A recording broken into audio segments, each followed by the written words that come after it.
स्वयं Prabha, digital India, educated India.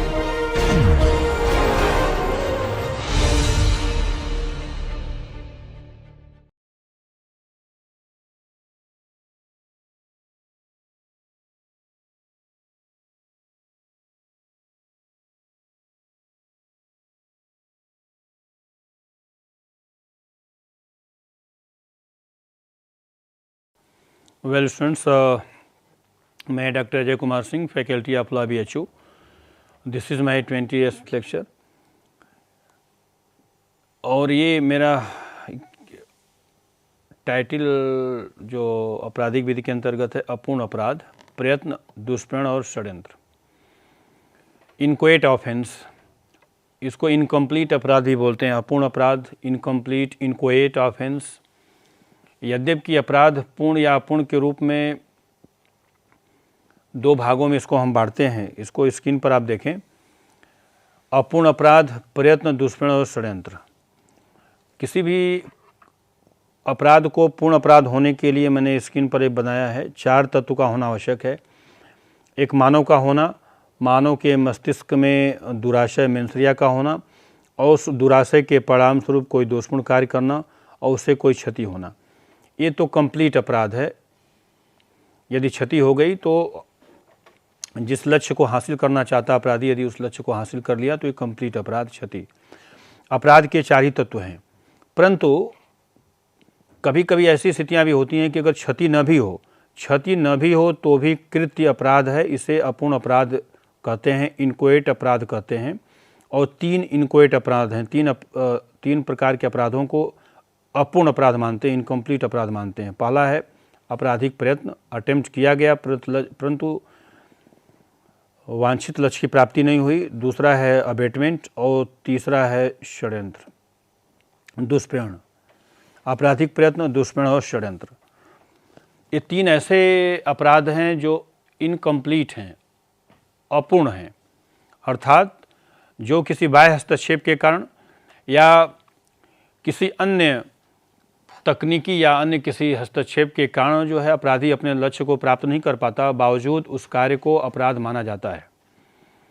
जैसा कि मैंने आपको बताया, अपराध होने के लिए किसी भी कार्य को किसी मानव के द्वारा दूषित आशय, आपराधिक आशय के साथ कोई दोषपूर्ण विधि विरुद्ध कार्य किया जाए और उस विधि विरुद्ध कार्य से क्षति हो, तो ये 4 तत्वों का होना उस व्यक्ति को किसी अपराध के लिए उत्तरदायी बना देगा।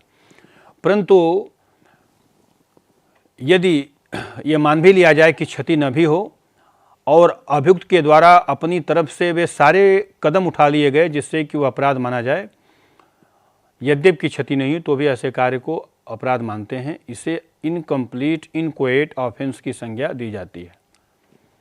उदाहरण के तौर पर, यदि एक व्यक्ति के द्वारा प्राणघातक हमला किया जा रहा है परंतु पुलिस घटनास्थल पर पहुंच जाती है और प्राणघातक हमले को पुलिस हस्तक्षेप से अपराधी हमला नहीं कर पाता, हमलावर है, पिस्टल से अभी फायर करने ही वाला था कि पुलिस हस्तक्षेप, पुलिस पहुंच जाती है। यद्यपि कि वह अपराध होता है, यदि पुलिस नहीं पहुंचती तो निश्चित रूप से वह हस्तक्षेप, वह अपराधी अपने लक्ष्य को प्राप्त करने में सफल होता। इस आधार पर कानून ये कहती है कि उसने अपनी तरफ से दूषित आशय रखते हुए, आपराधिक आशय रखते हुए वह हमलावर किसी पर हमला करता है, परंतु बाह्य हस्तक्षेप के कारण, पुलिस पहुंच जाने के कारण वह व्यक्ति उस अपराध को नहीं कर पाता, अंजाम नहीं दे पाता, फिर भी यह कार्य अपराध माना जाएगा। इन्हीं 3 अपराधों को अलग अलग श्रेणियों में देखते हैं। आपराधिक प्रयत्न को पहले देखें। क्रिमिनल अटेम्प्ट क्या है? यद्यपि कि अटेम्प्ट है, क्षति नहीं हुई है, परंतु अटेम्प्ट कर दिया गया है। और अटेम्प्ट को स्क्रीन पर आप देखें। मैंने आपराधिक प्रयत्न को किस रूप में यहाँ पे डिवाइड करने का प्रयास किया है। दुराशय के साथ अपराध की दिशा में उठाया गया कदम प्रयत्न कहलाता है। तैयारी यद्यपि कि दंडनीय नहीं है, अपवाद उसके लिए मैंने लिखा है। चोरी करने के आशय से घर में प्रवेश करना और परंतु 5,000 रुपये रख करके वापस आना। चोर खुद ही 5,000 रुपये रख करके वापस आ जाता है। यह भी माना जाएगा कि उसने चोरी का प्रयत्न किया या अत्याचार किया, अपराध किया नहीं किया। अब इसको तीसरा मैंने लिखा है स्क्रीन पर कि सती का सती का घटित न होना हत्या का प्रयत्न माना जाएगा, या हत्या का प्रयत्न या चोरी का प्रयत्न। इसको अलग अलग करके समझें। जैसे तैयारी दंडनीय नहीं है, और मैंने बताया कि तैयारी के आपराधिक तैयारी किस कार्य को तैयारी माना जाए। इसके पहले जब मैं अपराध के विभिन्न चरण बता रहा था, स्टेजेज ऑफ क्राइम, तो उस लेक्चर में मैंने बताया था कि अपराध के 4 चरण होते हैं: आशय, तैयारी, प्रयत्न और कार्य का पूर्ण होना, क्षति। उस लेक्चर के उस व्याख्यान में भी मैंने बताया था कि तैयारी और प्रयत्न में अंतर क्या है, तैयारी को डिफाइन कैसे करते हैं। तो तैयारी को यहाँ पर संक्षेप में समझें कि संसाधनों का संग्रह किया जाना तैयारी कहलाता है। लेकिन संसाधन का संग्रह किया जाना मात्र ही अगर अपराध घोषित कर दिया जाए, तो कोई व्यक्ति अगर आत्मरक्षा में पिस्टल या बंदूक खरीदता है, लाइसेंस लेता है, आत्मरक्षा में पिस्टल या बंदूक लेकर के वह बाजार जाता है कि उसके ऊपर कोई आक्रमण न करे, कोई हमला न करे। अब पिस्टल में गोली भरना, गोली भर के बाजार जाना, ये तैयारी अगर ये अपराध बना दिया जाता तो एक प्रकार से पुलिस को कानून के द्वारा लाइसेंस देने का काम होता कि पुलिस किसी भी ऐसे व्यक्ति को गिरफ्तार कर लेती और जेल भेज देती जिस भी व्यक्ति के पास लाइसेंसी पिस्टल या बंदूक कोई व्यक्ति अपनी आत्मरक्षा में बाजार लेकर जाता। इसीलिए कानून तैयारी के स्तर को अपराध घोषित नहीं करती। कि तैयारी के स्तर पर व्यक्ति का आशय जो है दूषित है, गलत है या अच्छा है, यह स्पष्ट नहीं हो पाता। पिस्टल या बंदूक में गोली भर के बाजार जा रहा, वो अपने प्रतिद्वंदी को मार देगा या अपने आत्मरक्षा में लिया है, स्पष्ट क्लियर नहीं है। जब तक कि उसके द्वारा कोई ओवर्ट एक्ट, कोई फिजिकल एक्ट न किया जाए, कोई शारीरिक कृत्य न किया जाए, तब तक यह अनुमान लगाना कि वह हत्या करने वाला था या मार देगा एक प्रकार से स्पेकुलेशन होगा, और कानून के अंतर्गत संभावनाओं का कोई भूमिका नहीं होती कि ये संभावित परिणाम हो सकता है। तो अतः इस आधार पर तैयारी को सामान्यतः दंडनीय नहीं बनाया गया है, अपवादित सिवाय अपवादित परिस्थितियों में। लेकिन जो अटेम्प्ट है, प्रयत्न है, वह प्रयत्न में व्यक्ति का न केवल आशय स्पष्ट हो जाता है बल्कि उसके द्वारा शारीरिक कृत्य कर दिया जाता है। अटेम्प्ट इटसेल्फ अ क्राइम, अपराध की दिशा में उठाया गया कोई भी कदम वह प्रयत्न की कोर्ट में, आपराधिक प्रयत्न की कोर्ट में माना जाएगा। और आपराधिक प्रयत्न की कोर्ट में चूंकि अटेम्प्ट के स्तर पर व्यक्ति के द्वारा कुछ न कुछ कृत्य कर दिया गया होता, कार्य कर दिया गया होता, और व्यक्ति का आशय भी स्पष्ट हो जाता है कि वो क्या करना चाहता था। इसलिए प्रत्येक आपराधिक प्रयत्न को भारतीय न्याय संहिता 2023 के अंतर्गत दंडनीय बनाया गया है, और यह भारतीय दंड संहिता 1860 में पहले भी आपराधिक प्रयत्न को दंडनीय बनाया गया था। इसको मैंने दृष्टांत के माध्यम से, स्क्रीन पर आप देखें, 3 मैंने इसको उदाहरण के माध्यम से समझाने का प्रयास किया है। स्क्रीन पर आप देखें तो मैंने लिखा है कि सती का घटित न होना। सती प्रथा एक थी पहले, उसको प्रतिबंधित किया गया, लेकिन केस अभी उस पर आते हैं। दूसरा मैंने लिखा हत्या का प्रयत्न, अटेम्प्ट टू मर्डर, चोरी का प्रयत्न। सती के प्रयत्न में प्रायः एक ऐसी परंपरा थी राजस्थान में कि पति की मृत्यु के पश्चात पत्नियां पति वियोग में अपने आप को चिता में जला लेती या आत्महत्या करने का प्रयत्न करती। अब वहाँ पर अगर किसी स्त्री के द्वारा पति के मृत्यु के वियोग में अगर कोई स्त्री यह कहते हुए जाती है कि मैं जा रही हूँ, अपने आप को आग के ढेर पर जला लूँगी, लकड़ी के ढेर पर बैठ जाती है, आग लगा लेती है, और वहाँ कुछ लोग खड़े होकर के केवल यह स्लोगन बोलते हैं कि सती माता की जय, सती माता की जय। तो इस प्रकार से वह उकसा रहे हैं। यद्यपि वो बचा ली जाए, गांव वाले आते हैं, बचा लेते हैं उसको, फिर हॉस्पिटल ले जाई जाए, उसको चिकित्सीय उपचार से बचा लिया जाए, लेकिन न केवल वह स्त्री आत्महत्या के प्रयत्न के लिए दोषी होगी, बल्कि वहाँ खड़े हुए जिन लोगों ने बोला है, उस अपराध को करने में उसको उकसाया है, वे सभी व्यक्ति उस अपराध के करने में दुष्प्रेरण के दोषी होंगे। उन लोगों ने उसको उकसाया है। हत्या के प्रयत्न में स्पष्ट है कि जहाँ पर कोई व्यक्ति दूसरे पर अटैक करता है मारने के लिए, वो यह हत्या का प्रयत्न दंडनीय है। ये आईपीसी के अंतर्गत भी दंडनीय था, धारा 307 लगती थी 307। और चोरी का प्रयत्न करता है, व्यक्ति चोरी करने के आशय में से घर में प्रवेश करता है, गृहस्वामी जग जाता है, गृहस्वामी पकड़ ले, अटेम्प्ट हो गया है। वह गृहस्वामी यदि जग नहीं जाता, गृहस्वामी अगर उसमें हस्तक्षेप नहीं करता, तो चोर करके अपने अपराध में सफल हो जाता। कानून इस आधार पर चोर को चोरी के प्रयत्न के लिए उत्तरदायी ठहराती है। अब इसको देखते हैं, आपराधिक प्रयत्न के लिए दंड है, अटेम्प्ट के लिए पनिशमेंट क्या दिया गया है। यद्यपि यह इनकम्प्लीट अपराध है, अपूर्ण अपराध है, परंतु अपूर्ण होने के बावजूद भी ये समाज में खतरा, समाज में भय उत्पन्न कर रहा है। इसलिए अपराधी के द्वारा किए गए आपराधिक प्रयत्न पर समाज में लोगों को भय, लोगों के मस्तिष्क में भय उत्पन्न हुआ है। इसलिए कानून ये कहती है कि उस आपराधिक प्रयत्न के लिए भी अपराधी को दंडित किया जाना चाहिए।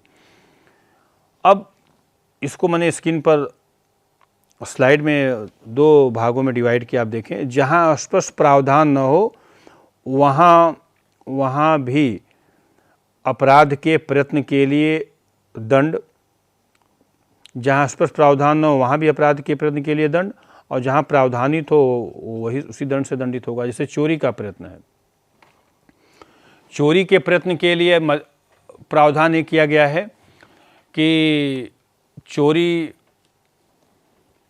करने में मैक्सिमम पनिशमेंट 3 साल का सज़ा है।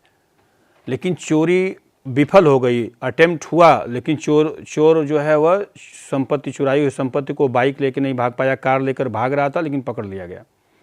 अटेम्प्ट टू थेफ्ट है, चोरी का प्रयत्न किया परंतु पुलिस वहाँ घटनास्थल पर पहुँच गई, उसने हमलावर चोर को पकड़ लिया। तो अटेम्प्ट टू थेफ्ट है, चोरी का प्रयत्न है। अब प्रश्न है कि पनिशमेंट इसको कितना मिलेगा। तो चूंकि भारतीय न्याय संहिता के अंतर्गत चोरी के प्रयत्न के लिए स्पष्ट दंड नहीं है, तो ऐसी स्थिति में चोरी के लिए प्रावधानित दंड से ही उसको दंडित किया जाएगा। मैक्सिमम उसे 3 वर्ष तक की सज़ा दी जा सकती है, या जुर्माना लगाया जा सकता है, अथवा दोनों हो सकता है।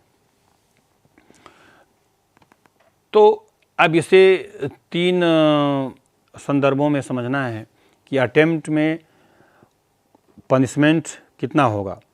पहला, यदि आपराधिक प्रयत्न के लिए भारतीय न्याय संहिता 2023 के अंतर्गत स्पष्ट दंड प्रावधानित है, तो इसमें निसंदेह अभियुक्त उसी दंड से दंडित होगा जो दंड प्रयत्न के लिए प्रावधानित है संहिता में।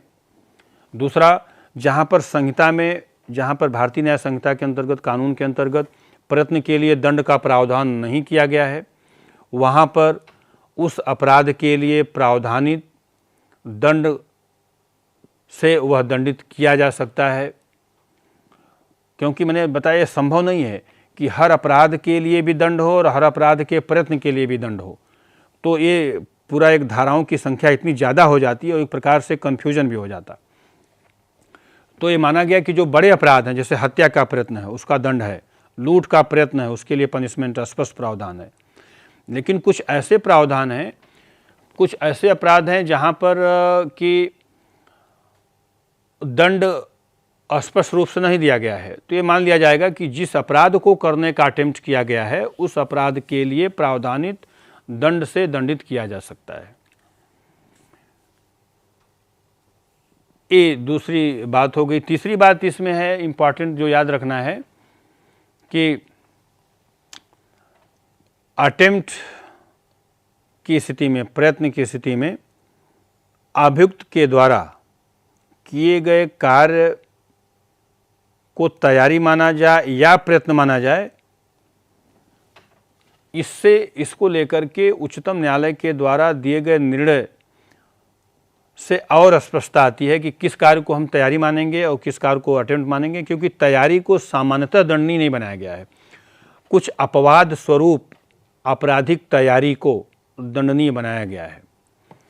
इसीलिए इस मामले में अंतर स्थापित करने के लिए कि तैयारी है या प्रयत्न है, उच्चतम न्यायालय का वह महत्वपूर्ण निर्णय उद्धृत करना प्रासंगिक होगा जिसको आपराधिक प्रयत्न के लिए बार बार इसको रेफर किया जाता है आपराधिक मामलों में। आप स्क्रीन पर देखें, केस का नाम है अभयानंद मिश्रा बनाम बिहार राज्य AIR 1961 सुप्रीम कोर्ट, इसको इनकोएट अपराध के, अपूर्ण अपराध के अंतर्गत, इनकम्प्लीट अपराध के अंतर्गत भी, यद्यपि अभियुक्त अपने मंतव्य में, अपने लक्ष्य में सफल नहीं हो पाया, परंतु फिर भी उसके द्वारा किए गए कार्य को अपराध माना गया। तथ्य मैंने एक तरफ लिखा हुआ है, आप देखें, अभियुक्त के द्वारा अपने आप को शिक्षक बताना कि पटना विश्वविद्यालय में प्रवेश के लिए वो आवेदन करता है। जिस क्षण, अब दूसरी तरफ मैंने लिखा है, सुप्रीम कोर्ट ने कहा कि जिस क्षण दस्तावेज प्रेषित किया गया उसी क्षण आपराधिक प्रयत्न का अपराध पूर्ण हो गया। इस मामले को मैंने पहले व्याख्यान में भी बता चुका हूँ, विस्तार से इस केस का उद्धरण हुआ, जहाँ पर कि अपराध के विभिन्न चरण हैं, अपराध किन किन चरणों से होकर गुजरता है। तैयारी वाले चैप्टर में मैंने इसको, उसमें अटेम्प्ट वाले, उसमें मैंने आपको बताया था स्टेजेज ऑफ क्राइम, अपराध के 4 चरण होते हैं, वहाँ पर इसका उल्लेख किया था। यहाँ पर इस केस इसलिए केस इम्पॉर्टेंट है कि इनकम्प्लीट अपराध, अपूर्ण अपराध में इसको भी उद्धृत करते हैं, क्योंकि इसी केस में उच्चतम न्यायालय के द्वारा तैयारी और आपराधिक प्रयत्न में स्पष्ट अंतर किया गया, और यह उच्चतम न्यायालय का इस मामले में दिया गया निर्णय सभी आपराधिक मामलों में तैयारी या प्रयत्न में अंतर स्थापित करने के लिए एक मार्गदर्शक के, एक सिद्धांत के रूप में स्वीकार किया गया। चूंकि अपीलार्थी जो अभयानंद मिश्रा को भारतीय दंड संहिता की धारा 420, 511 के अंतर्गत अभियोजित किया गया था कि उन्होंने अपने आप को एक विद्यालय में शिक्षक बताते हुए और विद्यालय से प्रमाण पत्र लिया था कि वह उस विद्यालय में कार्यरत हैं, शिक्षक हैं और स्नातक भी हैं, इसलिए पटना विश्वविद्यालय में प्राइवेट छात्र के रूप में उन्हें MA में प्रवेश दिया जाए, और वह प्रवेश पा भी गए। प्रवेश पाने के पश्चात विश्वविद्यालय के द्वारा जब आंतरिक मूल्यांकन कराया गया तो ये पाया गया कि वो याचिकाकर्ता अभियुक्त न तो स्नातक है, न तो किसी विद्यालय में शिक्षक है, अतः इस आधार पर इनके विरुद्ध कानूनी कार्रवाई करने की सिफारिश की गई और उन्हें अभियोजित और उनके विरुद्ध आपराधिक मुकदमा। अभियुक्त का यह तर्क कि उसके द्वारा किया गया कार्य अभी अपराध की श्रेणी में आया ही नहीं, न तो उसने विश्वविद्यालय को नुकसान पहुंचाया, न तो उसने विश्वविद्यालय से कोई डिग्री ली, अतः उसके कार्य को अपराध न माना जाए। परंतु उच्चतम न्यायालय ने निर्णित किया कि अभियुक्त के द्वारा दस्तावेजों का तैयार किया जाना, यहाँ तक का जो कार्य है वह तैयारी है, और जैसे दस्तावेज विश्वविद्यालय के लिए पोस्ट ऑफिस डाक में या प्रेषित किए गए होंगे, भेजे गए होंगे, उसी क्षण उसका वह कार्य तैयारी के परिधि से बाहर निकलकर, तैयारी की कोर्ट से बाहर निकल कर के वह प्रयत्न की कोर्ट में आ जाता है, इसलिए वह आपराधिक प्रयत्न के अपराध का दोषी माना जाएगा। तो ये तैयारी और प्रयत्न में अंतर स्थापित करने से संबंधित एक महत्वपूर्ण वाद। अब इसमें कुछ रूल भी, कुछ इसके नियम हैं कि कैसे माना जाए, कि वो कौन सी क्राइटेरिया होगी, कौन सा मानदंड होगा कि माना जाए कि यहाँ तक का कार्य जो है तैयारी है और उसके आगे का कार्य जो है अटेम्प्ट माना जाए, क्रिमिनल अटेम्प्ट माना जाए। तो आपराधिक कृत्य को मात्र तैयारी माना जाए या अटेम्प्ट माना जाए, इसके लिए 2 सिद्धांत विकसित किए गए हैं, जिससे कि अपराध अपूर्ण है, इनकोएट अपराध है या नहीं है, उसको माना जाए या न माना जाए। पहला इसमें सिद्धांत देखें आप स्क्रीन पर, एक तरफ मैंने लिखा है अंतिम अवसर का सिद्धांत, थियरी ऑफ लास्ट अपॉर्चुनिटी, अंतिम अवसर का सिद्धांत। दूसरा मैंने लिखा है विचार बदलने की संभावना, इसको प्रायश्चित करने के कारण या अन्य किसी कारण व्यक्ति, अगर कोई व्यक्ति प्रायश्चित करना चाहता है या डर या भय से विचार, तो 2 ऐसे रूल हैं जिसके आधार पर मैंने एक तरफ लिखा हुआ है अंतिम अवसर का सिद्धांत में केस है मोहम्मद याकूब बनाम महाराष्ट्र राज्य स्वयं। इस केस को सुप्रीम कोर्ट के द्वारा इसमें इस सिद्धांत के आधार पर उसको आपराधिक प्रयत्न के लिए दोषी माना गया। दूसरा है विचार बदलने की संभावना, इसमें मैंने लिखा है कि एक महिला की रेलवे ट्रैक की तरफ आत्महत्या के लिए दौड़ती हुई जाना और उसके कार्य को क्या अटेम्प्ट माना जाए या तैयारी माना जाए। ये समस्या दृष्टांत प्रायः प्रतियोगी परीक्षाओं में पूछे जाते हैं। अंतिम अवसर का सिद्धांत के अनुसार कार्य को तैयारी माना जाए, अटेम्प्ट माना जाए, कैसे इसे अंतःस्थापित किया जाए कि ये तैयारी है या प्रयत्न है। अंतिम अवसर के सिद्धांत के अनुसार जहाँ पर व्यक्ति के पास अब कोई अन्य विकल्प न हो, वह उसका अंतिम अवसर है कि अब उसके बाद वह अपनी बातों को वापस नहीं ले सकता, अपने कार्य को वापस नहीं ले सकता। उस स्थिति में उसके कार्य को अपराध माना जाएगा।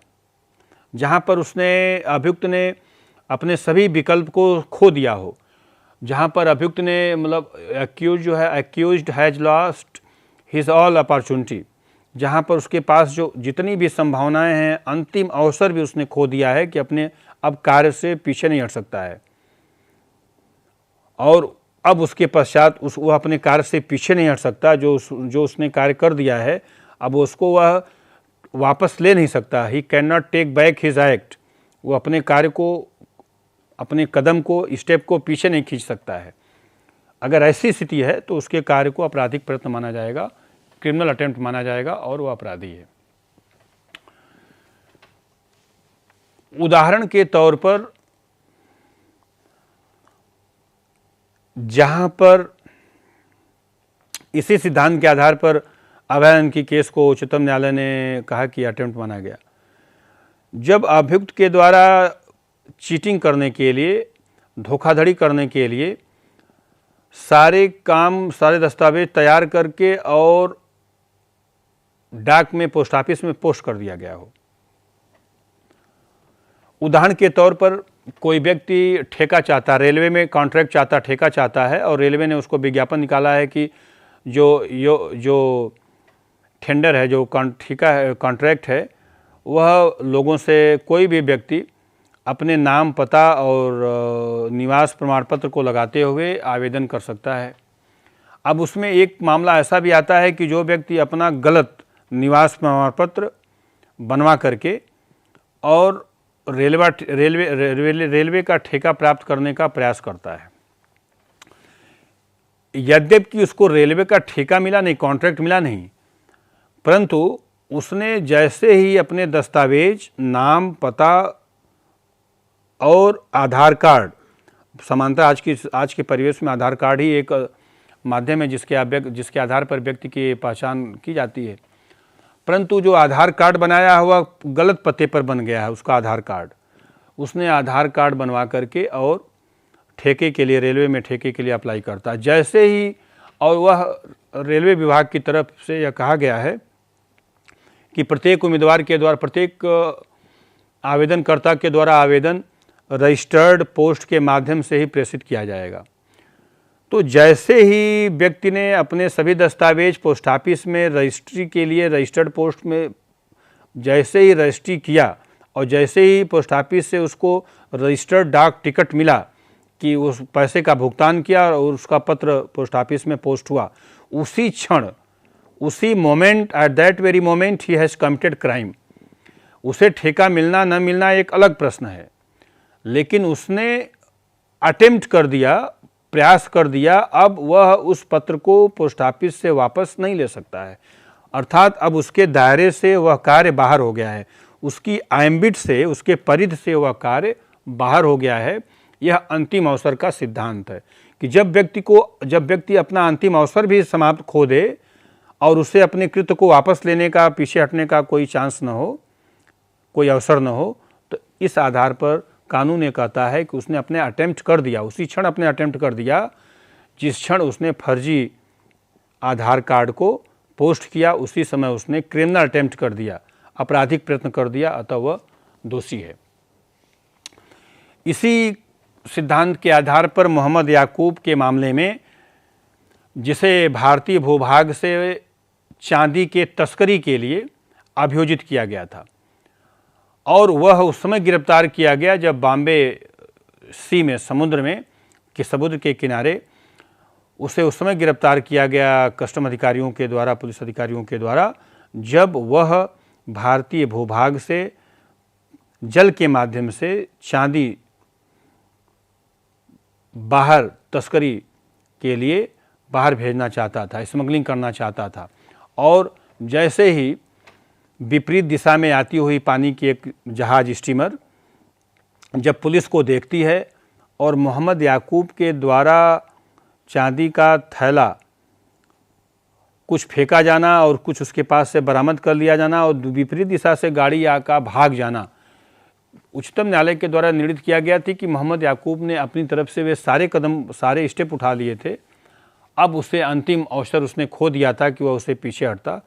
अतः इस आधार पर उसने आपराधिक प्रयत्न किया है और आपराधिक प्रयत्न का दोषी माना जाएगा।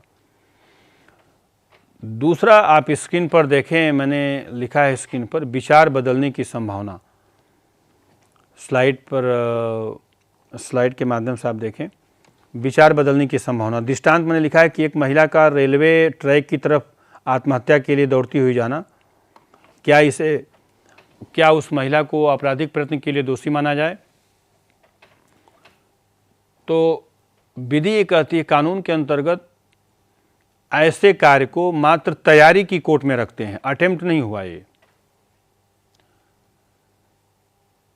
अब यहाँ पर जो रूल लगेगा वह रूल है विचार बदलने की जो संभावना है इस सिद्धांत के आधार पर, जहाँ पर किसी व्यक्ति को किसी भय से या बाह्य हस्तक्षेप के कारण या प्रायश्चित करने के कारणों से व्यक्ति अपने विचार को अंतिम क्षण पर भी, अंतिम समय में भी विचार बदल सकता है प्रायश्चित करने के लिए या क्षति के भय से उस अपराध को करने के पहले विचार बदल लेने की संभावना बनी हो, उस कार्य को मात्र तैयारी माना जाएगा, प्रयत्न नहीं माना जा सकता है। जैसे मैंने आपको दृष्टांत इस स्लाइड के माध्यम से बताने का प्रयास किया कि जहाँ पर एक महिला अपने एक वर्ष के बालक को गोद में लेकर के रेलवे ट्रैक की तरफ दौड़ते हुए जाती है, कहती है कि मैं आज पति के परिवार वालों से तंग आकर के आज अपने जीवन को समाप्त कर लेंगे। वह पत्नी अपने घर से लगभग 200 मीटर की दूरी पर उसका रेलवे ट्रैक है, रेलवे लाइन जा रही है। घर से निकलते हुए 200 मीटर रेलवे ट्रैक की तरफ वह दौड़ते हुए जा रही है, कह रही कि आज अपने बच्चे के साथ वह अपने जीवन को समाप्त कर लेगी। परंतु उस महिला को पकड़ लिया जाता है, पुलिस गिरफ्तार कर लेती है। प्रश्न है कि क्या महिला ने कोई अपराध किया? क्या महिला को आपराधिक प्रयत्न के लिए, आत्महत्या के प्रयत्न के लिए उत्तरदायी ठहराया जा सकता है? यदि आत्महत्या के प्रयत्न के लिए उत्तरदायी ठहराया जा सकता है तो यह इनकम्प्लीट अपराध है, अपूर्ण अपराध है, पूर्ण नहीं हो पाया उसका लक्ष्य, जिस लक्ष्य को हासिल करना चाहती है वह लक्ष्य हासिल नहीं हो पाया। यहाँ पर विचार बदल लेने की संभावना के आधार पर, विचार बदल लेने के सिद्धांत के आधार पर उस महिला को आपराधिक प्रयत्न के लिए दोषी नहीं ठहरा सकते। उसके कार्य को मात्र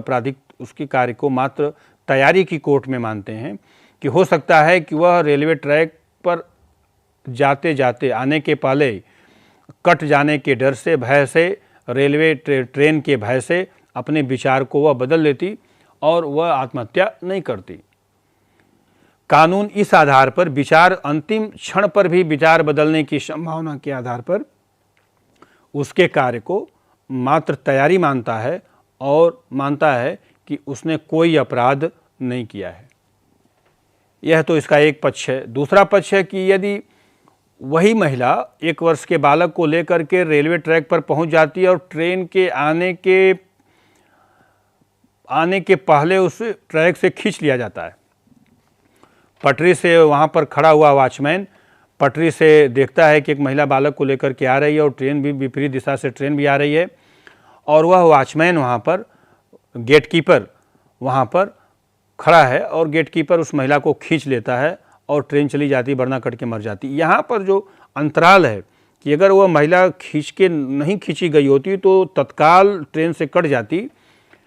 कानून ये कहता है कि उसने अंतिम अवसर का सिद्धांत जो है अगर लगाया जाए तो इसका मतलब है कि अब उसने अपना अंतिम अवसर भी खो दिया था। उसने सारे अपराध करने की दिशा में, आत्महत्या करने की दिशा में वे सारे स्टेप, सारे कदम उसने पार कर लिए थे, अब वह उससे पीछे हट नहीं सकती थी, उसको अब सारे अवसर उसको खत्म थे।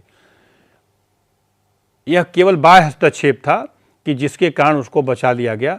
इसलिए दूसरी केस में जो मैंने बताया, दूसरा जो अभी दृष्टांत बताया, उदाहरण बताया, उसमें वह महिला आपराधिक प्रयत्न की दोषी मानी जाएगी, क्रिमिनल अटेम्प्ट की दोषी मानी जाएगी। तो इसको इस रूप में दृष्टांत के माध्यम से पढ़ने और समझने का प्रयास करते हैं। अब देखें इनकम्प्लीट इनक्वेट ऑफेंस, अपूर्ण अपराध को, ये दुष्प्रेरण अबेटमेंट है। अबेटमेंट को भी इनक्वेट ऑफेंस मानते हैं। मैंने अबेटमेंट पर एक अलग चैप्टर बनाया था, मैंने इस दुष्प्रेरण को एक अलग व्याख्यान के माध्यम से विस्तार से बताने का प्रयास किया है। यहाँ पर केवल इसलिए कि अबेटमेंट को भी इनकम्प्लीट अपराध मानते हैं, दुष्प्रेरण को भी अपूर्ण अपराध की श्रेणी में रखा जाता है, इसलिए अपूर्ण अपराध क्यों होगा। मैं अबेटमेंट जहाँ पर जिस चैप्टर में, जिस लेक्चर में, व्याख्यान में अबेटमेंट की लायबिलिटी थी, उसमें विस्तार से इसको बताया था। यहाँ पर केवल संक्षेप में ये बताना है कि अबेटमेंट दुष्प्रेरण को भी इनक्वेट ऑफेंस मानते हैं, अपूर्ण अपराध मानते हैं। उसका कारण यह है कि अबेटर उकसाता तो है अपराध करने के लिए, उसके उकसाहट में अपराध नहीं किया जाता है, फिर भी ऐसे कार्य को अपराध माना जाता है। वो भी भले ही यद्यपि इनकम्प्लीट है, अपूर्ण है, परंतु फिर भी वह कार्य अपराध माना जाएगा। अब इसको देखें, स्क्रीन पर आप देखें, मैंने लिखा है दुष्प्रेरण, उसके आगे लिखा है धारा 45 उस धारा 45 में अबेटमेंट को 3 माध्यमों से परिभाषित किया गया है। उकसाने के द्वारा अबेटमेंट, षड्यंत्र के द्वारा, सहायता के द्वारा अबेटमेंट। तो according to section 45 of BNS, भारतीय न्याय संहिता 2023 की धारा 45 के अनुसार दुष्प्रेरण अबेटमेंट 3 माध्यमों से हो सकता है।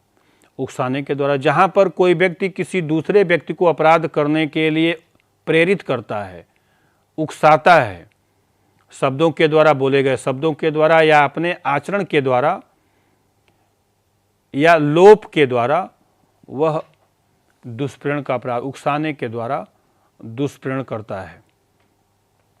जहाँ पर 2 या 2 से अधिक व्यक्ति कोई अपराध करने के लिए सहमत होते हैं, यह षड्यंत्र है। षड्यंत्र के द्वारा दुष्प्रेरण, 2 या 2 से अधिक व्यक्ति किसी अपराध को करने के लिए तीसरे व्यक्ति को उकसाते हैं, षड्यंत्र के द्वारा दुष्प्रेरण माना जाता है। सहायता के द्वारा, जहाँ पर कोई व्यक्ति कोई अपराध करने के लिए दूसरे को उकसाता है और दूसरे को कहता है, जहाँ पर तीसरा व्यक्ति उस अपराध को करने में प्रत्यक्ष या अप्रत्यक्ष रूप से कोई सहायता प्रदान करता है, सहायता के द्वारा दुष्प्रेरण का अपराध घटित होता है। अर्थात जहाँ पर कोई व्यक्ति अपराध करने में सहायता पहुँचाता हो, वह भी सहायक है, उस अपराध का सहायक है, और इसलिए जो अपराध करता है वह तो अपराधी है ही, जो सहायता पहुँचाता है वह भी अपराधी है, कानून ऐसा मानता है। तो ये 3 प्रकार से, यद्यपि सहायता पहुँचाने से अपराध घटित नहीं हुआ, जिस लक्ष्य को अपराधी चाहता था, जिस लक्ष्य को सहायता देने वाला चाहता था हासिल करना, वो लक्ष्य हासिल नहीं हो पाया। उस लक्ष्य का हासिल न होना उस सहायता देने वाले व्यक्ति की आपराधिक दायित्व को कहीं से भी, किसी भी आधार पर कम नहीं करेगा। और आपराधिक विधि कहती है कि सहायता दिए जाने का प्रयत्न किया जाना मात्र ही, यद्यपि अपूर्ण है, इनकम्प्लीट है, फिर भी अपराध माना जाएगा, अपराधी है। अब इसको केस के माध्यम से समझने का प्रयास करते हैं। महत्वपूर्ण केस क्या क्या हैं इस पर आप स्क्रीन पर देखें। मैंने 2 केस इसमें विस्तार से लिखा है। पहला लिखा है प्रतिमा, यह प्रतिमा दत्ता है। प्रतिमा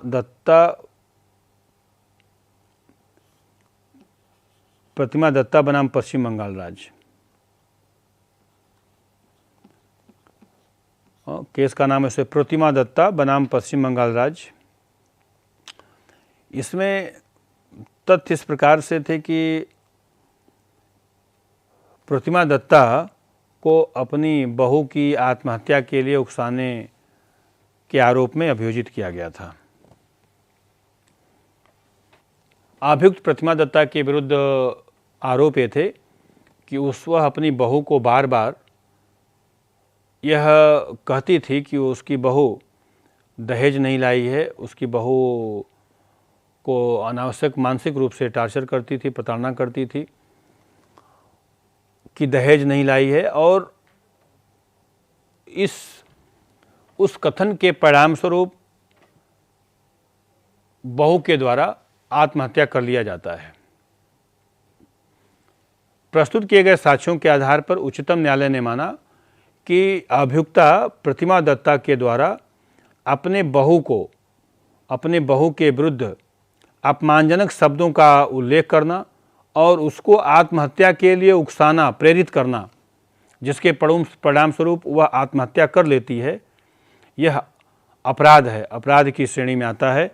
अतः वह आत्महत्या के उकसाने की दोषी है। दूसरा इस पर केस आप स्क्रीन पर देखें, मैंने लिखा हुआ राजकुमार बनाम हिमाचल प्रदेश। राजकुमार बनाम हिमाचल प्रदेश राज्य। इस केस का फैक्ट है कि एक 19 वर्षीय विवाहिता के साथ पुलिस थाने में बलात्संग किया जाता है, रेप किया जाता है। अब इसमें राजकुमार और उसका सहयोगी, राजकुमार हेड कांस्टेबल है और उसका सहयोगी कांस्टेबल, दो व्यक्ति 19 वर्षीय विवाहिता और उसके पति के मध्य किसी विवाद होने को 19 वर्षीय विवाहिता उस अपने पति के साथ पुलिस थाने आती है और हेड कांस्टेबल किसी बात को लेकर के उस 19 वर्षीय विवाहिता को पुलिस लॉकअप में, पुलिस थाने के भीतर लेके चला जाता है और वह उसके साथ बलात्संग करता है। उसका पति बाहर है। उसके पति के द्वारा किसी प्रकार से कोई आवाज़ न उठाई जाए, उसके पति पर निगरानी रखने के लिए राजकुमार का सहयोगी मित्र कांस्टेबल उस विवाहिता के पति को बाहर बैठाए रहती है। कांस्टेबल बैठाए रहता है और उस पर निगरानी रखता है कि वो अंदर नहीं जाएगा। घटना घटित होने के पश्चात विवाहिता के द्वारा पुलिस को, वरिष्ठ पुलिस अधिकारी को, बड़े पुलिस अधिकारी को यह शिकायत करना, FIR करना कि उसके साथ पुलिस थाने में इस प्रकार की वारदात हुई। अन्वेषण पर चार्जशीट जो न्यायालय के समक्ष साक्ष्य प्रस्तुत किए गए, मेडिकल जो चिकित्सीय साक्ष्य था, मेडिकल रिपोर्ट में रेप की पुष्टि हुई। उस मेडिकल रिपोर्ट के आधार पर विचारण न्यायालय के द्वारा यह निर्णित किया गया कि दोनों पुलिस के कांस्टेबल दोषी हैं। अपील किए जाने पर हाईकोर्ट के द्वारा दोष सिद्धि। उच्चतम न्यायालय के समक्ष ये मामला जब आता है, उच्चतम न्यायालय को निर्णित करना था कि वह कांस्टेबल जो मात्र बाहर खड़ा था, बाहर बैठा था, उसे उस बलात्संग का दोषी न माना जाए। क्यों? क्योंकि वह मात्र बाहर खड़ा था, बैठा था और उसका सहयोगी मित्र हेड कांस्टेबल के द्वारा अंदर बलात्संग किया गया, इसलिए हेड कांस्टेबल ही उस अपराध का दोषी है। उच्चतम न्यायालय के द्वारा इस तर्क को मानने से इनकार कर दिया गया और उच्चतम न्यायालय ने निर्णित किया कि बाहर बैठा हुआ कांस्टेबल भी उस बलात्संग का उतना ही दोषी है जितना कि अंदर का उसका हेड कांस्टेबल उस बलात्संग के कार्य को अंजाम दे रहा था। अतः बाहर बैठा हुआ कांस्टेबल जो पति को रोके हुए था, उस अपराध को करने में सहायता पहुंचा करके वह बलात्संग में सहायता पहुंचाने का दोषी है, इसलिए वह भी दोष सिद्ध किया जाएगा और उसे भी दोष सिद्धि हुई। अर्थात जो हेड कांस्टेबल है, जो प्रमुख अभियुक्त है, जिसने अपराध किया है, रेप कमिट किया है, वह तो अपराधी है ही। जो बाहर बैठा हुआ कांस्टेबल जो पति को रोके हुए है, उस महिला के पति को अंदर जाने से रोके हुए है, वह भी उस अपराध को करने में हेल्प कर रहा है, सहायता पहुंचा रही है, इसलिए वह कांस्टेबल भी हेल्पर है। सहायता पहुंचाने के माध्यम से उस अपराध को करने में अपराधी है और उसे भी दोष सिद्ध किया गया। तो कहने का तात्पर्य है कि यद्यपि बाहर बैठा हुआ व्यक्ति उस अपराध को करने में कहीं से भी जुड़ा हुआ नहीं, लेकिन ये माना गया कि वो भी सहायता पहुंचा रहा है। अगर उसका पति वहाँ पे जाने से छोड़ दिया गया होता तो निश्चित रूप से पति के हस्तक्षेप से हो सकता है हेड कांस्टेबल उस वारदात को अंजाम नहीं दे पाता। तो सुप्रीम कोर्ट ने कहा कि ये जो बाहर बैठा हुआ व्यक्ति है वह भी हेल्पर है, उसने भी मदद किया है, तो वह भी दोषी माना जाएगा। अब नेक्स्ट देखते हैं, इस पर एक केस और है, तेज सिंह बनाम राजस्थान राज्य। इस मामले में तेज सिंह नामक व्यक्ति को हाईकोर्ट का डिसीजन है, राजस्थान हाईकोर्ट का डिसीजन है। तेज सिंह नामक व्यक्ति को एक महिला के सती होने के लिए इस आधार पर अभियोजित किया गया था कि एक तेज सिंह यह भी जब महिला पति के मृत्यु के पश्चात वह आग के मतलब लकड़ी के गट्ठर पर आग लगा करके जलने का प्रयास कर रही थी, तो तेज सिंह और वहाँ अन्य खड़े व्यक्ति सती माता की जय, सती माता की जय बोल करके उसे वैचारिक समर्थन प्रदान किए थे। उनके द्वारा बोले गए शब्द जो है वह उकसाहट की श्रेणी में आएंगे, उकसाने की इस कैटेगरी में आएंगे, उकसाने की श्रेणी में आएंगे, इंस्टिगेशन की श्रेणी में आएंगे। अतः अभियुक्त उकसाने के द्वारा आत्महत्या का दुष्प्रेरण का दोषी होगा और दोषित किया गया। तो ये कुछ केस हो गए जिससे कि आपने इनकम्प्लीट अपराध के मामलों में, अपूर्ण अपराध के मामलों में आपने देखा। अब तीसरा जो एक अपूर्ण अपराध है वह षड्यंत्र, कॉन्स्पिरेसी। स्क्रीन पर आप देखें, मैंने जो थर्ड इनक्वेट अपराध है, तीसरा अपूर्ण अपराध है, इसको षड्यंत्र के नाम से जानते हैं, आपराधिक षड्यंत्र। मैंने एक तरफ लिखा है कि इसमें क्षति आवश्यक नहीं है, दो या दो से अधिक व्यक्तियों की अवैध कार्य करने में सहायता, ये षड्यंत्र कहलाता है। दृष्टांत के माध्यम से इसको समझने का प्रयास करेंगे। अब अबेटमेंट को कैसे इनक्वेट अपराध मानते हैं, अपूर्ण अपराध मानते हैं? जैसे दो या दो से अधिक व्यक्तियों का कोई अवैध कार्य करने के लिए सहमत होना, ये इतना ही कॉन्स्पिरेसी माना जाता है। आपराधिक विधि के अंतर्गत ये माना जाता है कि जहाँ पर दो या दो से अधिक व्यक्ति कोई अवैध कार्य करने के लिए सहमत होते हैं या कोई वैध कार्य अवैध साधनों से करने के लिए सहमत होते हैं, वे षड्यंत्र करते हैं, ऐसा कहा जाता है। और वे षड्यंत्रकारी हैं, अपराध विधि के अंतर्गत आपराधिक षड्यंत्र के लिए वे दोषी होंगे। अब यदि दो या दो से अधिक व्यक्ति कोई अपराध करने के लिए सहमति मात्र ही अपराध है, अपराध होना जरूरी नहीं है, अर्थात दो या दो से अधिक व्यक्तियों का आपराधिक कार्य करने की सहमति मात्र ही अपराध माना जाता है, यद्यपि वो अपराध न किया जाए। उदाहरण के तौर पर दो व्यक्ति क और ख आपस में सहमत होते हैं कि वे ग की हत्या कर देंगे एक दिन, परंतु हत्या नहीं की जाती। फिर भी न्यायालय के समक्ष अगर ये साक्ष्य आ गया, पुलिस के रिकॉर्डिंग में, पुलिस के द्वारा जो फ़ोन टेप किया जा रहा है उसमें अगर ये आ गया कि क और ख, ए और बी दोनों फ़ोन पर यह कहते हुए सुने जाते हैं कि किसी एक दिन विशेष पर ग को मार दिया जाएगा, ग की हत्या कर दी जाएगी, तो हत्या करना विधि विरुद्ध कार्य है, अवैध कार्य। अवैध कार्य करने की दो व्यक्तियों में सहमति, यह आपराधिक षड्यंत्र है। यद्यपि यह अपराध नहीं हुआ, परंतु कानून ये कहता है कि आपराधिक अवैध कार्य करने की सहमति मात्र ही यह अपराध माना जाएगा। अब दो व्यक्ति आपस में अपराध करने के लिए सहमत होते हैं कि किसी एक स्थान पे बम विस्फोट करना है, बम से उड़ा देना है, और समझौते के पश्चात उसमें एक व्यक्ति चला भी जाता है बम लेकर के और वो पकड़ लिया जाता है, गिरफ्तार कर लिया जाता है। पूछे जाने पर वो अपने सहयोगी मित्र का भी नाम बताता है कि दोनों ने योजना बनाई है इस स्थान को बम से उड़ाने की।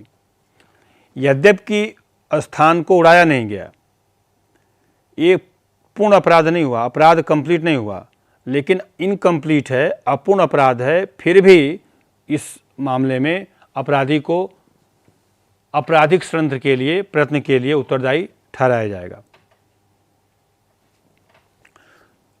उदाहरण के लिए यदि इंदिरा गांधी की मामले में, यदि इंदिरा गांधी की हत्या के मामले में, जिसे हम केहर सिंह बनाम दिल्ली प्रशासन AIR 1988 सुप्रीम कोर्ट के नाम से जानते हैं, उस मामले में इंदिरा गांधी हत्या केस में यदि इंदिरा गांधी की हत्या करने जा रहे केहर सिंह और उसके सहयोगियों के द्वारा पुलिस गिरफ्तार कर ली होती उसी क्षण, जिस क्षण वे अपराध करने जा रहे थे, तो उस कार्य को, उतने तक के कार्य को हम इनकम्प्लीट, अपूर्ण अपराध मानते, क्योंकि वे लक्ष्य, जिस लक्ष्य को हासिल करने जा रहे थे उस लक्ष्य को हासिल नहीं कर पाए, इसलिए अपूर्ण होने के नाते इनकम्प्लीट अपराध है, इसलिए क्षति नहीं होती है, फिर भी वह कार्य अपराध की श्रेणी में आता है, अतः उसी रूप में उन्हें दंडित किया जा सकता है। तो ये हो गया इनकोएट अपराध, अपूर्ण अपराध के अंतर्गत दृष्टांत के माध्यम से 3 मैंने बताया, जैसा कि अबेटमेंट, षड्यंत्र और दुष्प्रेरण अबेटमेंट और अटेम्प्ट एंड कॉन्स्पिरेसी, षड्यंत्र।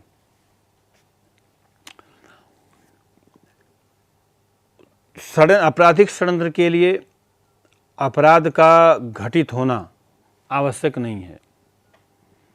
जैसा कि मैंने बताया, दोनों में बेसिक डिफरेंस क्या है, अबेटमेंट 2 जगह प्रयोग किया गया है। षड्यंत्र को भारतीय दंड संहिता आईपीसी जो पहले कानून था उसमें 120 क के अंतर्गत डिफाइन किया गया था, और आपराधिक षड्यंत्र और अबेटमेंट टू कमिट क्राइम, षड्यंत्र के द्वारा दुष्प्रेरण करना, दोनों में बेसिक डिफरेंस यह है कि अबेटमेंट टू क्राइम के अंतर्गत षड्यंत्र के द्वारा दुष्प्रेरण या अबेटमेंट टू कॉन्स्पिरेसी, इसके अंतर्गत क्षति का होना जरूरी है, जबकि क्रिमिनल कॉन्स्पिरेसी के लिए क्षति का होना जरूरी नहीं है। क्रिमिनल कॉन्स्पिरेसी अर्थात आपराधिक षड्यंत्र में 2 या 2 से अधिक व्यक्तियों का मिलना ही पर्याप्त है अवैध कार्य करने के लिए। यदि 2 व्यक्ति सहमत होते हैं तो उनकी सहमति मात्र ही अपराध माना जाता है, यद्यपि क्षति न हो। उन्होंने, कानून ने कहती है कि उन्होंने अटेम्प्ट कर दिया है और उनका अटेम्प्ट जो अवैध कार्य करने के लिए सहमति हुई है, यद्यपि उस अपराध को करने के दिशा में उन्होंने कोई कदम न उठाया हो, तो भी उनके अपराध करने की यह सहमति अपूर्ण है, इनकम्प्लीट है, फिर भी अपराध माना जाएगा। अतः इस आधार पर उन्हें भारतीय दंड संहिता की धारा 120 क के अंतर्गत, आपराधिक षड्यंत्र के अंतर्गत जैसे पहले दंडित किया जाता था। परंतु अबेटमेंट टू कॉन्स्पिरेसी के लिए षड्यंत्र के द्वारा, दुष्प्रेरण के द्वारा षड्यंत्र के मामलों में न केवल 2 व्यक्तियों का अवैध कार्य करने के लिए सहमत होना आवश्यक है, बल्कि उस सहमति के अनुसरण में कोई विधि विरुद्ध कार्य किया भी जाए, तभी उसे अबेटमेंट टू कॉन्स्पिरेसी की श्रेणी में रखेंगे और दंडित, और उसे दंडी बनाया जा सकता है। तो ये, जैसा कि मैंने आपको बताया, इनकोएट अपराध, इन्हें इनकम्प्लीट अपराध क्यों कहते हैं, और 3 ही अपराध को अटेम्प्ट, अबेटमेंट और कॉन्स्पिरेसी को इनकम्प्लीट अपराध, अपूर्ण अपराध की संज्ञा दी जाती है। जैसा कि मैंने आपको बताया कि यदि अबेटेड जो अपराध है, दुष्प्रेरित अपराध के परिणाम स्वरूप, अगर अबेटमेंट में बोले, दुष्प्रेरण के मामले में लें, तो दुष्प्रेरणा के परिणाम स्वरूप यदि अपराध न किया जाए, अपराधी अपराध करने से मना कर देता है, तो भी यहाँ पर कानून ये कहता है कि जो अबेटर है उसकी लायबिलिटी होगी। उसने उकसाया, भले उकसाहट में अपराध नहीं हुआ, परंतु फिर भी वह दोषी है। क्यों दोषी है? ये इनकम्प्लीट अपराध है, इनकोएट अपराध है, अपूर्ण अपराध है। क्षति हो गई होती तो वह अपराधी होता, क्षति हो गई होती तो वह कंप्लीट हो जाता। कानून ये कहती है कि किसी हस्तक्षेप के कारण, किसी बाह्य हस्तक्षेप के कारण वह अपने लक्ष्य को प्राप्त करने में असफल रहा, इसलिए भी इस कार्य को अपराध की श्रेणी में रखेंगे। अब यद्यपि लायबिलिटी उस पर अलग होगी, अगर दंड की मात्रा की बात करें तो दंड कितना होगा एक अलग प्रश्न हो सकता है, कि जहाँ पर अपराध पूर्ण नहीं हुआ है, अपूर्ण अपराध के जो दंड होंगे, पनिशमेंट होंगे, स्वाभाविक है वह पूर्ण अपराध के दंड से कम होंगे। फिर भी अगर अबेटमेंट की स्थिति में जहाँ पर अबेटमेंट हुआ है, दुष्प्रेरण हुआ है, उसको हम 3 रूपों में समझें। यदि हत्या के लिए, मर्डर करने के लिए एक व्यक्ति ने दूसरे को उकसाया है कि वह अगर हत्या कर देगा तो उसको पैसा मिलेगा, अगर उस उकसाहट में हत्या हो जाती है तो न केवल हत्या करने वाला हत्यारा है कानून की नज़र में, बल्कि जिसने उसे उकसाया है वह भी हत्यारा है और उसी दंड का भागी है जिस दंड का भागी हत्यारा, प्रमुख रूप से जो मर्डर किया है वो भी। यह तो एक कंप्लीट अपराध है, पूर्ण अपराध की मैं बात कर रहा हूँ कि अपराध चूंकि कंप्लीट हो गया, हत्या हो गई, इसलिए पूर्ण अपराध होने पर पनिशमेंट वही होगा अबेटर का जो मुख्य अपराधी का है। परंतु दूसरा केस है जब अबेटमेंट के अनुसरण में, दुष्प्रेरण के अनुसरण में अपराध न किया जाए तो अबेटर की क्या लायबिलिटी माना जाएगा, क्या अपराध माना जाएगा। तो कानून ने कहता है कि तब भी वह अपराध माना जाएगा जहां पर एक व्यक्ति के उकसाहट में दूसरे ने अपराध करने से मना कर दिया है, फिर भी उकसाने वाला व्यक्ति कानून की नज़र में अपराधी है। उसको इस रूप में समझें जैसे उकसाने वाला व्यक्ति क ख को ग की हत्या के लिए उकसाता है, ख हत्या करने से मना कर देता है। यहाँ कानून यह है कि यह तो इनकोएट अपराध है, अपूर्ण अपराध है, कंप्लीट हुआ ही नहीं। लेकिन चूंकि क ने उकसाया है इसलिए कानून ये कहता है कि वे सभी अपराध जहां पर कि मृत्युदंड या आजीवन कारावास से दंडनीय किसी अपराध को करने के लिए किसी व्यक्ति को उकसाया गया हो और उकसाहट में अपराध न किया जाए तो पनिशमेंट कितना होगा।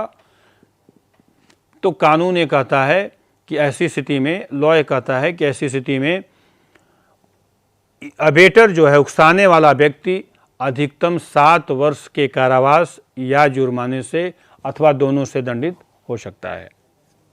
मात्र अबेटमेंट, मात्र केवल उकसाने में, और उकसाह किस कार्य को करने में उकसा रहा है, मृत्युदंड या आजीवन कारावास से दंडनीय किसी अपराध को करने में व्यक्ति उकसा रहा है। जैसे हत्या करने के लिए उकसाता है, तो हत्या का जो मर्डर हो जाए तो मर्डर होने की स्थिति में डेथ पेनाल्टी, मृत्युदंड या आजीवन कारावास का प्रावधान है। लेकिन हत्या न करे, जिसको उकसाया जा रहा है वह कहे कि नहीं मुझे हत्या नहीं करना है, ऐसी स्थिति में भी कानून ने कहता है जिसने उकसाया है, अबेटर जो है, वह अधिकतम 7 साल की सजा से उसको दंडित किया जा सकता है। यदि उसके उकसाहट में, हत्या करने के उकसाहट में यदि अपराध किया जाए और केवल उपहत होता है, घोर क्षति नहीं होती, मात्र क्षति होती, उपहत होती है, तो ऐसी स्थिति में अबेटर को, दुष्प्रेरक को 14 साल की सजा हो सकती है, 14 वर्ष तक के कारावास से दंडनीय हो सकता है। ऐसे कारावास से जो अधिकतम 14 वर्ष तक हो सकता है, दंडित किया जा सकता है। ये अबेटर की लायबिलिटी है और अबेटमेंट की लायबिलिटी। यद्यपि अपराध देखें, एक अपराध नहीं किया जाता है तो भी लायबिलिटी है, अपूर्ण अपराध, इनकम्प्लीट अपराध है तो भी पनिशमेंट मिलेगा। अपराध किया जाए लेकिन वांछित फल न पड़े, जो चाहता तो न मिले, तो भी मैक्सिमम 14 साल तक उसको सजा हो सकती है। तो ये अबेटर की लायबिलिटी है। जैसा कि मैंने आपको बताया कि अबेटमेंट के अपराध में, इनकम्प्लीट अपराध, अपूर्ण अपराध की स्थिति में क्या जिम्मेदारी होगी अपराधी की, इसको मैंने विस्तार से आपको बताने का प्रयास किया है। अब ये ऐसे अपराध हैं, इनकम्प्लीट अपराध हैं, जिसमें जैसे प्रयत्न हो गया या अबेटमेंट है, इन अपराधों में व्यक्ति के द्वारा किए गए अपराध के आधार पर पनिशमेंट डिसाइड तो होता ही है। फिर भी अबेटर की जो लायबिलिटी है, दुष्प्रेरण की जो लायबिलिटी है, जैसा कि मैंने आपको बताया, जिस कार्य को करने के लिए अबेटर उकसा रहा है, अगर वही कार्य किया जाए तो अपराध माना जाएगा, और उससे भिन्न कार्य किया जाए तो अपराधी दुष्प्रेरक अपराधी नहीं है। एक बात ये बिल्कुल स्पष्ट। दूसरी बात इसमें है कि किसी कार्य को, जो कार्य करने के लिए लॉ ने, विधि ने ड्यूटी इम्पोज किया है, विधि के अधीन जो कोई व्यक्ति कार्य करने के लिए विधिक रूप से बाध्य है, यदि वह कार्य नहीं करता है तो क्या जवाबदेही होगी, उसका उत्तरदायित्व क्या होगा? इसको ही कानूनी भाषा में बोलते हैं वह लोप करता है। जहाँ पर कोई व्यक्ति अपने विधिक दायित्वों से विमुख हो जाता है, विधिक कर्तव्यों का सम्यक पूर्वक निर्वहन नहीं करता है, ब्रीच ऑफ लीगल ड्यूटी है, वह लोप करता है, ऐसा कानून मानता है। उदाहरण के तौर पर जैसे कांस्टेबल के द्वारा, चौकी इंचार्ज पुलिस के द्वारा, सब इंस्पेक्टर के द्वारा उस चौकी से हट जाना जिस चौकी के समक्ष कोई अपराध होने वाला है, तो यहाँ पर हटना ही, वे लोग अपराध कर नहीं रहे हैं, लेकिन उन चौकी इंचार्ज का उस चौकी से हटना ही कानून मानती है कि ये भी उस अपराध को करने में एक प्रकार से प्रत्यक्ष रूप से सहायता पहुँचाए हैं। और सहायता यहाँ पर क्या है? लोप है, कि वो ओमिशन किया, उनकी ये चूक है, ओमिट किया उन्होंने। यदि वे वहाँ रहे होते तो अपराध घटित नहीं होता। कानून इन्हीं आधारों पर ये मानती है कि उन्होंने लीगल ड्यूटी का ब्रीच किया है। विधि ने जो कानून ने उनके ऊपर एक कर्तव्य आरोपित किया है, उस कर्तव्य से वह पीछे हटे हैं, तो कर्तव्य से विमुख होना भी अपराध माना जाता है। और यह अटेम्प्ट अगर है, इनकम्प्लीट अपराध भी है, तो भी उसके लिए उस पुलिस कांस्टेबल को या चौकी इंचार्ज को दोषी ठहराया जा सकता है, जिसकी जिम्मेदारी थी कि उस स्थान पर अपराध घटित होने से रोकना। यदि हमलावर अगर जान मारने का प्रयास कर रहा है और वहाँ से चौकी प्रभारी या कांस्टेबल अपने को अलग कर लेते, हट जाते हैं, तो ये माना जाएगा कि हत्या के घटित होने में उन लोगों ने भी सहायता पहुँचाई है, चूक किया है। अटेम्प्ट टू मर्डर हुआ है, हत्या का प्रयत्न किया जा रहा है, कांस्टेबल वहाँ से हट के भाग जाता है, हंसते हुए देखा जाता है कि निकल जाता है, कोई उस पर गौर नहीं करता, ध्यान नहीं देता, तो भी कानून ये कहती है कि ये अटेम्प्ट हुआ है और वह अपने कार्य में यदि सफल हो जाते, उसको मारने में सफल हो जाते, यदि कोई बाह्य हस्तक्षेप नहीं होता, तो इसलिए यहाँ पर जो अटेम्प्ट टू मर्डर, जिसने हत्या का प्रयत्न किया है, वह तो अपराधी है ही है, साथ में उस स्थान का जो प्रभारी है, चौकी इंचार्ज है, कांस्टेबल है, जिसे उस स्थान पर रहने की विधि अपेक्षा करती है, वहाँ से उसका हटना भी यह माना जाएगा कि उसने उस कार्य को करने में अटेम्प्ट किया है, सहयोग किया है, सहायता पहुँचाया है। और वो सहायता कैसे है? चूँकि उसका अनुपस्थित होना ब्रीच ऑफ ड्यूटी है और लोभ के माध्यम से भी वह उसे उस कार्य के लिए दोषी ठहराया जा सकता है।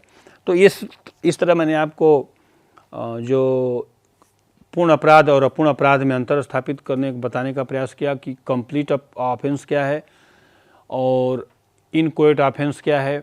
मैंने आपको बताया कि जो क्षति है, इंजरी है, क्षति का न होना ही उस कार्य को, कोई कार्य जो दुराशय के साथ किया गया हो, दूषित आशय के साथ कोई किया गया दोषपूर्ण कार्य, जिसमें क्षति न हो वह इनकोएट अपराध है, अपूर्ण अपराध है, और जिसमें क्षति हो जाए वह पूर्ण अपराध है। तो कंप्लीट अपराध तो सारे हैं, जैसे कि क्षति अगर हो गई, चाहे वह साधारण क्षति है, इंजरी है, सिंपल हर्ट है, या ग्रीवियस हर्ट है, या मिसकैरेज है, या रॉबरी है, मर्डर है, इन समय क्षति कुछ न कुछ क्षति होती है, चाहे वह छोटी क्षति है या बड़ी क्षति है, जान माल की क्षति है, वह कंप्लीट अपराध है। लेकिन क्षति का न होना भी कार्य को अपराध बनाता है और वह अपूर्ण अपराध है। अपूर्ण अपराध के विषय में मैंने आपको विस्तार से इस व्याख्यान के अंतर्गत अटेम्प्ट, अबेटमेंट और कॉन्स्पिरेसी को बताया है, सारी समझ सूचना को बताने का प्रयास किया है, इस आशा उम्मीद के साथ कि इस इनक्वेट अफेयर से, अपूर्ण अपराध से संबंधित सभी उच्चतम न्यायालय के निर्णय और संवैधानिक और विधिक प्रावधान आपको निश्चित रूप से समझ में आया होगा। इन्हीं शब्दों के साथ मैं इस व्याख्यान को यहीं समाप्त करता हूँ। थैंक यू, धन्यवाद।